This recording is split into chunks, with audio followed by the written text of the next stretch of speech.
Wow. Um, I come from a very Би poor өөрөө маш background. ядуу айлд өсч төрсөн. My Аавын талынхан маань family that I Оросын нутгаар know дамжиж Америкт нутгалсан came улс. over from Russia, Амьдрахын төлөө нойр and хоолгүй үхэн хатан зүтгэж байсан аав because ээжид they маань were struggling миний so өвөг hard to дээдсийн талаар survive, нарийн ширийн ярих цаг зав they never хомс байсан юм. really Надад үлдээсэн цорын ганц зүйл бол told me нэг гэрэл too зураг much байсан. about Монгол my дээл mentors хувцастай and my хүмүүсийн зураг. past when I was little. Би тэр зургийг It was бурхан so тахилтайгаа хамт залж concentrated on шүтдэг байсан. survival.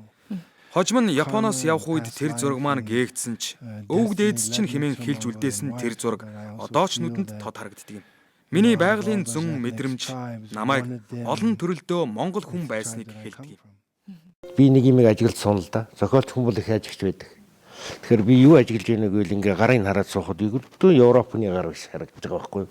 Ягаад гэвэл манай хөдөөний нэг адуу малтай ноцолдоол ингээл мойч нэг сайхан юм бягтайгаар дурсамжийг чинь сонсоод ингээ бодохдол та яахарахгүй Монгол цустай манай л хамаатан хадам нутагтаа ирчихэд байгаа юм байна гэж бодож байна л да.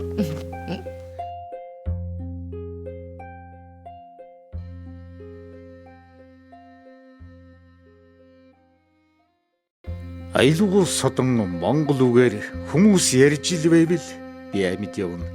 Тэр хэлэнд би хачин их хайртай.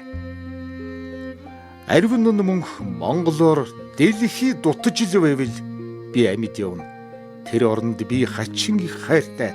Хайраар би амьдрдаг.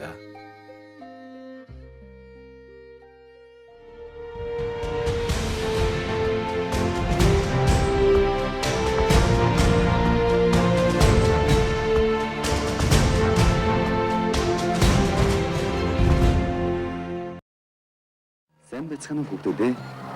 Та нартай зориулын уулдаг содон нэвтрүүлгийн энэ удаагийн дугаараар бид Монголын хөгжлийн ордын бүжгийн дугуулны сурагч Бац Сүхийн Эрдэнэтаягийн тайлан тоглолтоос та бүхэндээ үзүүлэхээр бэлтгэлээ. Бацтан бүжиглэгч 1996 оны шилдэг сурагч Эрдэнэтая. Эркаг бас одоо бидний үеийнхэн би бол миний үеийнхэн мэдж байгаа ах гэж бодож байна. Тэгээд их мундаг авьяастай бидний үеийнхэн бол бас мэдхгүй хүн ховор байсан тухай үедээ.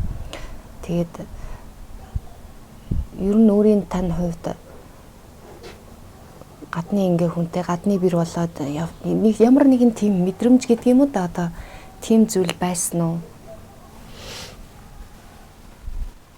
За анх бол энэ бүжигтэй би Монгол танилцаа тэгээд тэрний дараа ингээд манай компанид ирж ажиллах тийм ажлын санал тавьж байна гэд бидний хамгийн анхны одоо аялсан газар маань хүртэл одоо маш ариун таашин сайхан тэр төвд орноор аялсан энэ нэлээд одоо бас сэтгэлд одоо гүн сэтгэл үлдээсэн маш сайхан аялуулсан. Тэгээ энэ хугацаанд бол Римбучиг зүгээр яг хүнийхээ хувьд одоо Римбучигийн хувьд ямар мундаг хүн бэ гэдгийг бүр яс махантай ортол би ингээд мэдэрсэн учраас за би одоо өөр амьдралын ямар зорилго байдیں۔ Тэ энэ мундаг хүнд би одоо тусдын болж нэмэр болж явъя гэж би бодсон. Миний анхны бодлол тийм лээс. Түүнээс үшээ ингээд ирээдүйд одоо гэр бүл болоод тэ энэ хүний эхнэр нь болоод хүүхдтэй болоод ингээд явна гэж би хэзээ ч тэр үед яг бодож байгаагүй зөвхөн энэ хүн ямар мундаг хүн юм бэ. Ээжи хүү чи ямар гоё болцсон юм. Ямар хөөхөн болцсон юм минийх үү.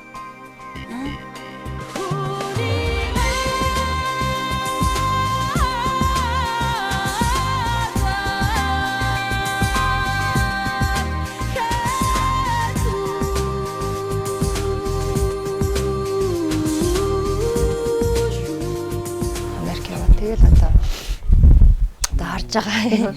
Ер нь орчин үед хүмүүс өөрсдийнхөө л төлөө амьдардаг болсон.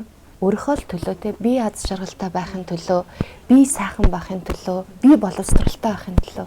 Тэгтэл ингээд одоо бидний хэлээр бол хаа байсан гадны хүний төлөө те. Энэ хүний сайн сайхныг үргэлжлүүлэхэд одоо миний тус хэрэгтэй бол би ингэж одоо хажууд нь байя гэж бодсон гэдэг бол одоо орчин үеийн залуу хүмүүст ер нь заавал Монгол гэхгүй ер нь дэлхийд даяар бас ховорцсон сайхан чанар байхаа гэж бодож байна л да.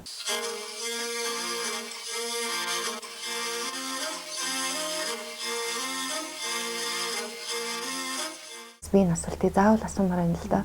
Одоо ер нь бүжгэлж байгаа юу? одоо яах вэ тэнд мэнтэй бүжиглэх тийм боломж болцоо гэдэг юм. Монгол бүжгээ ер нь хийдэг.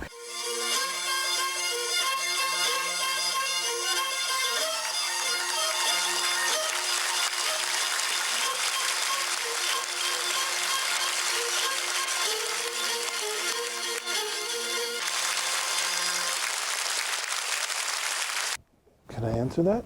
You can answer and then I'll give my answer. So I just think that Миний эхнэр бол үнэхээр төрмөл бүжигчин. Гайхалтай бүжгэлж байсан, байгаа, бүжиглэгч болно. Миний хувьд тэр дэлхийн хамгийн гайхалтай бүжигчин. Тэнд их магтаа ярьчлаа намайг одоо. Майл жимсний ширхэг шиг тормолцсон нүдтэй морин цэргийн сэлэм шиг тойлдсон хнаруутай Монгол бүсгүй таныхан гэрэл сүудрэг тодруулсгийж Монгол яруу найрагч гэгэлдсэн байж дуулахуда. Хорват бол ерөөс харц хайр хоёрыг бол орчуулагчгүй ойлгож болдог. Та хайрын тухай их ярьлаа. Ер нь Монгол хоол эрен бүчи хэр идэх үү? Эрг Монгол хоол хийж өгдөг үү? Монгол хоол хийж өгөлгүй яах вэ? Бүч Монгол хоол сайн иднэ. Ерөөсөө л яг бидний нөгөө идэх дуртай л гол хоолуудыг бүгдийг идэх үү? Иднэ. my wife cooks. Миний эхнэр үнэхээр мундаг тоогооч шүү. Надад дандаа гоё хоол хийж өгдөг. Би Монгол хоолнд үнэхээр дуртай. Миний эхнэр юу хийж чадах ёстой тэр бүгдийг чаддаг болохоор үнэхээр гайхалтай. Та Монгол гэргий авсан гэдгийг Монголын ард түмэн бид нар бүгдээрээ мэдж байгаа. Монгол эмэгтэйчүүд бидний бусад орны эмэгтэйчүүдээс ялгаатай тал нь юу вэ? Та юу олж харав Монгол эмэгтэйгээс? And yes, you can see in Mongolia. Монгол эмэгтэйчүүдэд сайхан зүйл үнэхээр их. Түүний тод жишээ бол миний сайхан гэргий. Тэр маань амьд амьдрч байгаль дэлхийн нарийн ширийн зохицлыг харж чаддаг. Тэр намайг тайтгаруулж, хоололж, ундалж чаддаг. Урагдж сэмэрснийг минь бүтэн болгож чаддаг. Тэр бүгдийг чадагч. Гайхамшигтай. Гэхдээ энэ цөвүүн цагт миний эхнэр шиг сайхан эмэгтэй хаанч ховордсон гэж би боддог шүү.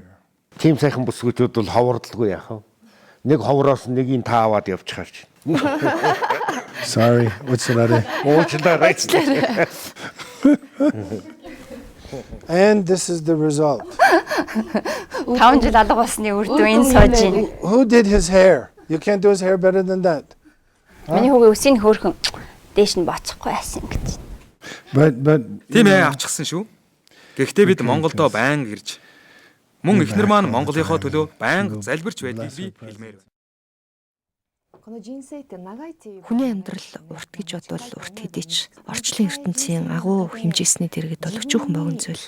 Энэ богинохоо амьдралд заяаны ханаа яг өөрт тохирсон ханаа олно гэдэг бол амаргүй зүйл бөгөөд хэн хүний хийж чаддаг зүйл бас биш юм шиг байна. Богино штэ. Энэ бол хувь тавилан л да. Үнэхээр. Санаа зөв бол заяа зөв гэдэг баха.